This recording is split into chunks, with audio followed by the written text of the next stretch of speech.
Yesu nashimwe.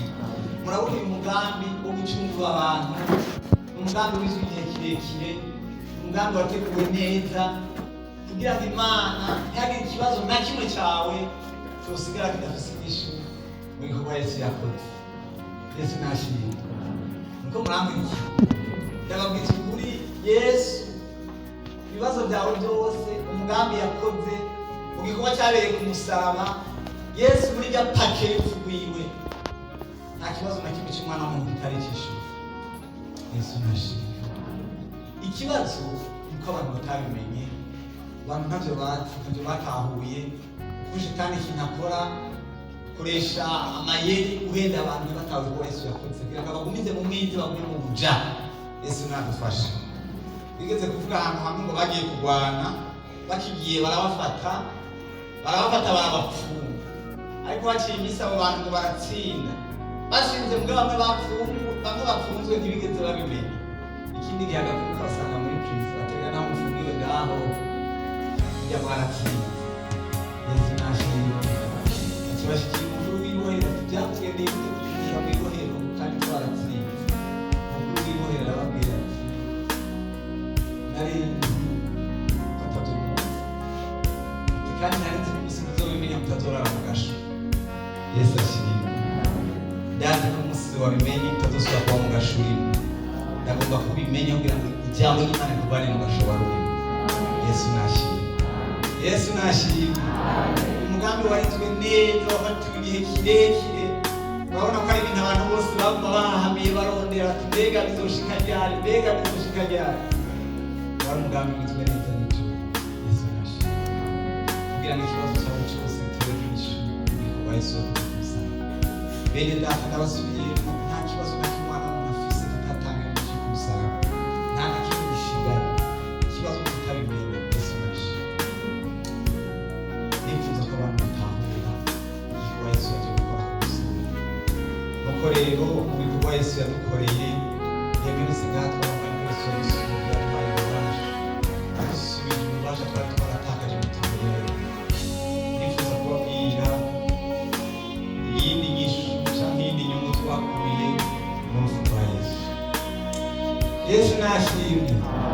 Murabona turi mu gihe abantu barifise, abantu barababaye, abantu bagenda bidoga, abantu babishwe babiri bariko baraje Emawusi, bagenda bidoga ngo twari twiteze ibi, ngo twagira ngo uyu muntu baje kuducurura, batwagiye kugura munsi y'ubuja bwaba, none bareba gufasha, bareba bwinshi munsi ya gatatu, bariko baridoga bariko barayaganana. Na Yesu uko birirwa mu ruhuni rwari hehe? Wari ku maso ngo ntibamumenye. Ndifuza kwimusubirirwa ku maso yawe. Yesu nashimwe. Niho ngo Yesu yabashikana ahantu amanyaga umutsima, ariko aramanyaga umutsima uruhuni rubava hehe? Bibiliya ngo cahera ku bya Mose, abasigurira ibyanditswe byose kuri we. Bibiliya irambwira ngo umuntu imitima yawe kiragira amagogo bari bafite ndakwifuje ko utamutima wari uravuga ubwo guhishura igikorwa Yesu yakoze ku musaraba. Yesu nashimwe. Murabona abantu baragowe, bageze ahantu bakuru kwa Asafu mu Zaburi ya 73. Asafu yaragowe kubyo ategeka avuga ati reka burya ntugereje umutima wanjye. Niki? Natwe abantu bageze ahantu bimwe ko twese twarakitije dusumbyika abantu. Kubera abantu batamenye igikorwa Yesu yakoze, Asafu byaramushikiye atangura kugira amarogere, aragira ahantu avuga ngo reka ndogereje kudakaraba, ndogereje umutima wanjye wose. Ubu byarangoye gutahura biva mu bwiza bunashikiye ahera cyane. Yesu nashimwe. Arabitahura. Cyababwira ngo ariko jyewe kwegera Imana imbere y'Imana. Ndatangaza kubwira abakristo muri iki gihe, usanga umukize karambuye mu pagani, ariko arashima utuyira tw'abapagani. Kubera iki abantu bacu ngo bizeye muri Yesu nashimwe. Bene ndabivuze ko muri Egiputa kuva ku mwana wa Farawo uvugwa mwitanye, niko mwandiki, ariko umwana wo hasi toki umuheburayo uvugwa arashyira ku nzu ye urarengana, turabana bisifuri. Yesu nashimwe. Yesu nashimwe. Uyu munsi rero ngo bavuge ku kintu kimwe mu bindi bintu Yesu yaje kudukora. kudukorera. Mbega muriko murankurikira?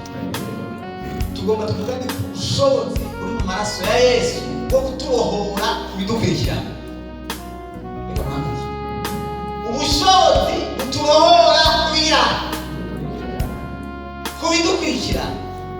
Mbere ndakamana babwire ko hariho ibintu bikurikirana abantu b'Imana. Hari ibintu bibakurikira nubwo Yesu yakoze ibikorwa ku musaraba. Murabona ngaya amajambo dusoma imbere yajya mu kuvayo, tubonye ingene Abisirayeli bamaze kuva muri Egiputa. Umwagazi w'intama wari wamaze kubagwa. Niko muramurikira. Uwo mwagazi umaze kubagwa, nubwo umwagazi wari wabazwe, Abisirayeli benga bahagurutse bavuye muri Egiputa, bazabona Farawo nyuma yabo. Biramara ibintu byose babonetse, akavuga ngo dufuma tugira. Bari mishinga ngo basubira bagenda bavuga ngo dufuma tugiye twahura. Kandi bari mu nzu y'Imana. Imana ishimwe. Hari ubushobozi bw'abakurikiye. Farawo yagiye inama aravuga ati reka babanye tugende. Tubakurikire kugira ngo tubabuze gushika ku mugambi w'Imana. Tubabuze gushika aho Imana yabateguriye gushika. Tubabuze gushika ku Imana yabavuzeko. Reka tubone Imana ishimwe. Yarangiye Mose, iramurangira inkoni, iramubwira ngo Mose reka kuboroga ikintu namuha. Uragusiga irambuye inkoni yawe. Yesu nashimwe. Uyerekeze ku kiyaga. Je kukwigisha gukoresha ijambo ry'Imana kugira ngo ibitangire bikusinge izina rya Yesu. Ubashe gushika ibikuraje. Mose acaravugira, acararambura inkoni. Biri tubwira ko ingabo za Farawo zahuriye mu kiyaga. Ndababwira iyo Mose atamenya gukoresha ijambo yari gupfa nubwo yavuye. Bari gupfa kandi baravuye. Ndabasabye gukoresha ijambo. Yesu nashimwe. Mu bintu rero dukurikirana ngo tuvugane uyu munsi, ngo tuvugane ku bushobozi buri mu maraso. Reka muramurikire. Tugira tuvugane ku bushobozi buri hehe? Ubushobozi buri mu maraso. Muraza gutahura igituma Yesu yadushonguje iki? Igituma Yesu yadushonguje amaraso. Amaraso si ububasha bukomeye. Yesu nashimwe. Hariho ibintu byadukurikiranye, mbere umuntu agasanga ariko araba mu bintu atazi, ariko arakurikirana n'ibintu atazi iyo byaje biva, ariko ari ubushobozi bwaje bw'imirire muki mwatakaye. Yesu nashimwe.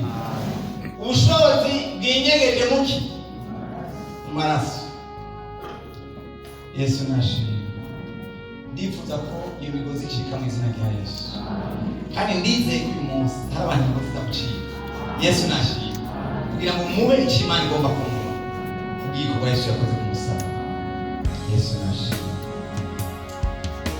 Ubushobozi budukurikirana kuri hehe? Mu maraso. Ubushobozi kandi budukurikirana ni ububasha bw'icyaha bunyegeye mu maraso.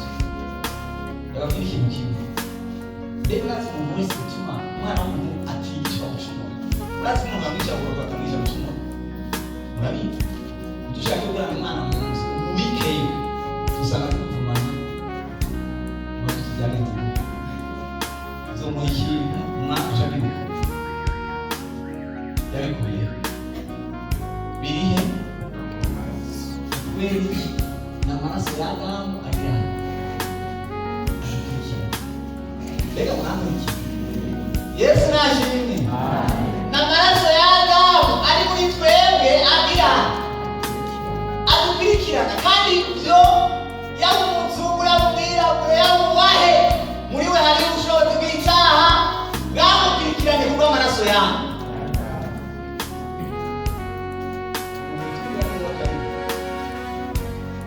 Hari uwo tuberera batakuye. Yesu nashimwe. Ubushobozi bwatwomyeko kubw'iki? Ubushobozi bwafasha abantu bose bari ku isi.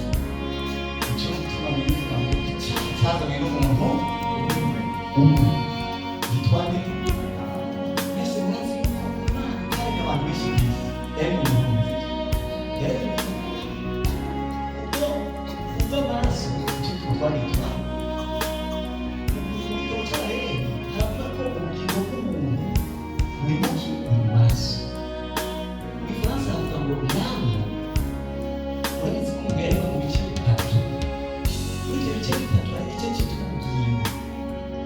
icyo kitugebe